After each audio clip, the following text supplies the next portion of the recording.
Doctor জাকিরের আন্তরিক বার্তা, আপনার বেহেশত কোথায়?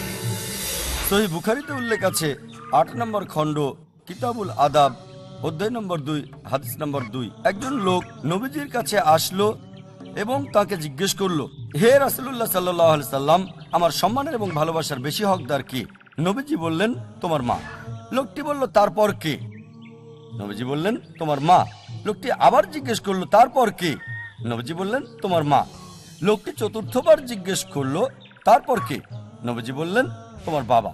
তার মানে 4 ভাগের 3 ভাগ অর্থাৎ 75% যায় মায়ের দিকে এবং 4 ভাগের 1 ভাগ অর্থাৎ 25% যায় বাবার দিকে।